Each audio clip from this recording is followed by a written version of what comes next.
नमस्कार दोस्तों, मैं प्रिंस दीपक फिर एक बार स्वागत करता हूं आप सबका मेरे और आपके इस चैनल प्रिंस ऑफ इंडिया में। दोस्तों, मैं आपको बता दूं कि आज का ये वीडियो पॉलिटिकल बिल्कुल नहीं है, बल्कि आज का वीडियो उस भारत का है जो हमारा हक है, और ये हक हमें बरसों पहले मिल जाना चाहिए था। क्योंकि हमारे देश के भ्रष्टाचारियों ने हमसे पैसे तो पूरे लिए थे टैक्सेस के नाम पे, लेकिन रिटर्न्स देने के वक्त पे उन्होंने हमारे हाथ में थमा दिया या तो लॉलीपॉप या चने कुरमुरे। वीडियो शुरू करने से पहले मैं आपको बता दूं, अगर आप पहली बार मेरा वीडियो देख रहे हैं तो इसे सब्सक्राइब करके अंत तक जरूर देखिएगा, और अगर वीडियो पसंद आए तो इसे लाइक और शेयर भी जरूर कीजिएगा। इससे आपको मेरी वीडियोस की नोटिफिकेशन सबसे पहले आती रहेगी और मुझे प्रोत्साहन मिलता रहेगा और भी ऐसे बहुत सारी वीडियोस आपके लिए लेके आने की। दोस्तों, दुनिया में बहुत से ऐसे विकसित देश हैं जिनको हमारे बाद आज़ादी मिली या हमारी आज़ादी के बाद उनको सेल्फ गवर्नेंस का हक मिला, लेकिन आज वो कहां से कहां पहुंच गए हैं। पर हमारा भारत आज चलना सीख रहा है तो हमारे अपने देश के विभीषण हैं जो हमें उसी गरीबी और गुलामी में ढकेलना चाहते हैं।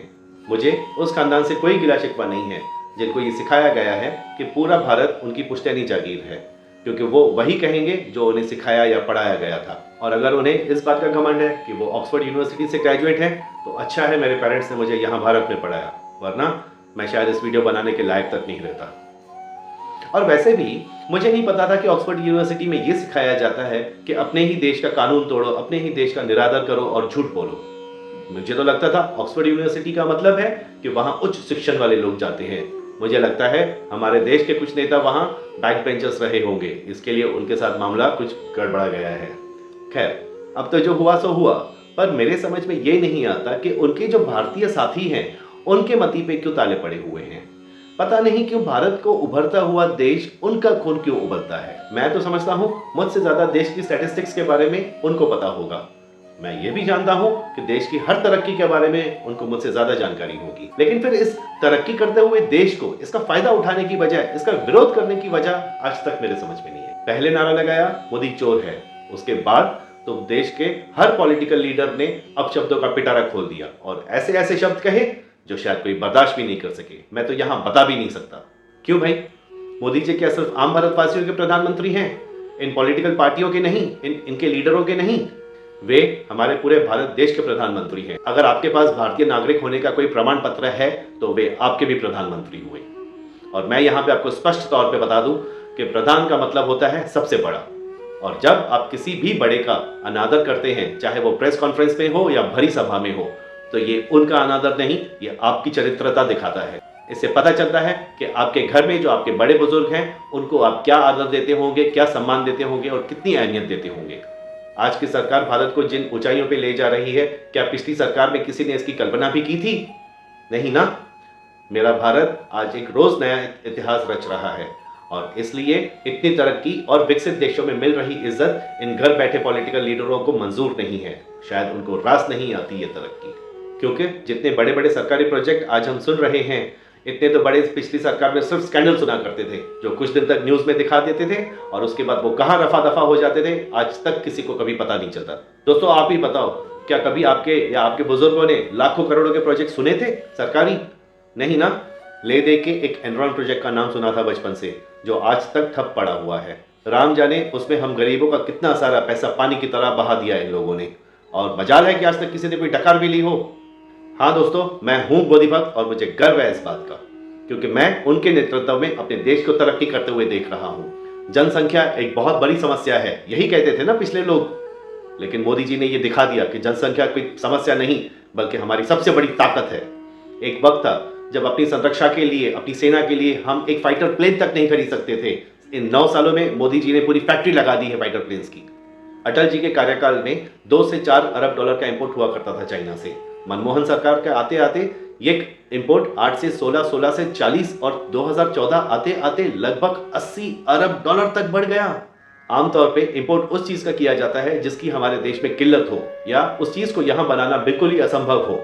बट हमारे देश के ऑपोजिशन पार्टी को तो हमारी स्मॉल स्केल इंडस्ट्री का खात्मा करने तक का श्रेय चला जाता है, क्योंकि जो आइटम्स भारत में वर्षों से बन रहे थे उस आइटम को चाइना से मंगा के भारत के मजदूर और कारीगरों की कमर तोड़ने की कोशिश की गई। हाथों की चूड़ियां, बाल संवारने की कंघी, माथे की बिंदी, पटाखे, मिट्टी के दिए, प्लास्टिक के दानों से बनने वाली हर चीज, यहां तक के भारतीय मूर्तियां, इतनी सारी चीजें चाइना से इंपोर्ट कर भारतीय मार्केट में डाल दी गई। और इस तरीके से भारत के मजदूर और कारीगरों को बेरोजगार कर दिया गया। आज पूरी ऑपोजिशन बेरोजगारों की तरफदारी कर रही है, लेकिन मोदी जी ने मेक इन इंडिया कैंपेन के तहत पूरे इंडिया को एक इंडस्ट्रियल हब बना दिया है। और अगर उसके बाद भी उन लोगों के पास काम नहीं है तो वो लोग शायद कुछ करने के लायक ही नहीं है। कश्मीर से कन्याकुमारी तक एक्सप्रेसवेज, बर्फीले पहाड़ों को खोदकर बनाई गई गुफाएं, दुनिया का सबसे ऊंचा रेलवे ब्रिज, यूपी में माफिया का खात्मा, वंदे भारत ट्रेन, स्वच्छ भारत अभियान, धारा 370 को हटाना, कश्मीर में पत्थरबाजी रोकना, भारतीय सेना को दुनिया की तीसरी सबसे मजबूत आर्मी बनाना, हर शहर में metro train, smart city project, ऐसे सैकड़ों नहीं बल्कि हजारों और उदाहरण हैं। मोदी सरकार ने इतने कम समय के कार्यकाल में उपलब्धियां अनगिनत की हैं। 195 देशों की इस पृथ्वी पर हमारा भारत देश 5वां सबसे विकसित देश माना जाता है। क्या ये सब जानने के बाद भी आप कहेंगे कि मोदी हटाओ देश बचाओ? और चलो एक बार अगर आप लोगों की बात मान भी दी जाए तो आप लोग मोदी जी के अलावा उनका कोई विकल्प बताओ। हो सकता है भावनाओं में बहकर आप अपने किसी चहेते नेता का नाम कमेंट बॉक्स में लिख भी दें, लेकिन एक बार अपने दिल पर हाथ रख के जरूर ये सोचिएगा कि क्या आप चाहते हैं आपकी आने वाली पीढ़ी को वैसा नेता मिले या ऐसा उन्नत नेता मिले? क्योंकि जो जो काम पिछले 70 सालों में सोचा तक नहीं गया, उस कामों को मोदी जी सरकार ने सिर्फ 9 सालों में करके दिखाया है। और अब आने वाला वक्त पूरी तरह टेक्नोलॉजी का है। क्या किसी भी पॉलिटिशियन में है इतनी तेज रफ्तार वाली सोच जितनी मोदी जी की है? दोस्तों, मेरा ऐसा बिल्कुल सोचना या कहना नहीं है कि पिछली सरकार नाकाम या नाकारा थी। उस वक्त के हिसाब से उन लोगों ने जो सही समझा वो उन्होंने किया।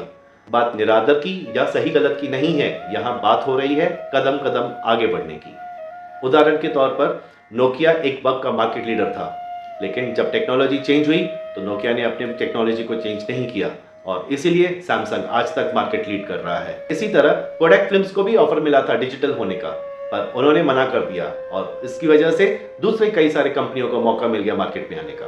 ठीक उसी तरह दोस्तों, दिमाग लगा के सोचिए, कांग्रेस एक बहुत पुरानी पार्टी है, कांग्रेस के मिनिस्टर्स को एक्सपीरियंस भी बहुत है, पर इस वक्त हमारे देश को एक मिनिस्टर की नहीं बल्कि एक लीडर की जरूरत है और Modi ji all in one package है। इसीलिए जब पूरी दुनिया भारत की तरक्की की बात कर रही है तो ये पॉलिटिशियंस नाम, धर्म, ऊंच नीच और सर्टिफिकेट्स जाने कौन कौन से खंजर लाके हमारे भारत माता को चोट पहुंचा रहे हैं। दोस्तों, आप खुद ही सोच लीजिए, ऑपोजिशन हो या कोई भी स्टेट लेवल की छुटपुट पार्टी हो, क्या कोई तरक्की की बात कर रहा है? क्योंकि ऑपोजिशन और ये पार्टियां जो हैं छुटपुट सिर्फ सत्ता में आने की लड़ाई लड़ रहे हैं, ना कि भारत को और किसी ऊंचाई पे लेके जाने की, कोई अचीवमेंट की, इंप्रूवमेंट की और ना इम्प्रोवाइजेशन की बात कर रहा है। ये सारी की सारी पार्टियां सिर्फ सत्ता में आने की लड़ाई लड़ रहे हैं बस। अगर मेरी कही हुई बात से किसी को कोई ठेस लगी है तो वो ठेस जरूरी है। वीडियो को अंत तक देखने के लिए आपका बहुत बहुत धन्यवाद। अगर आपको ये वीडियो पसंद आया हो तो इसे लाइक और शेयर जरूर कर दीजिएगा। जय भारत।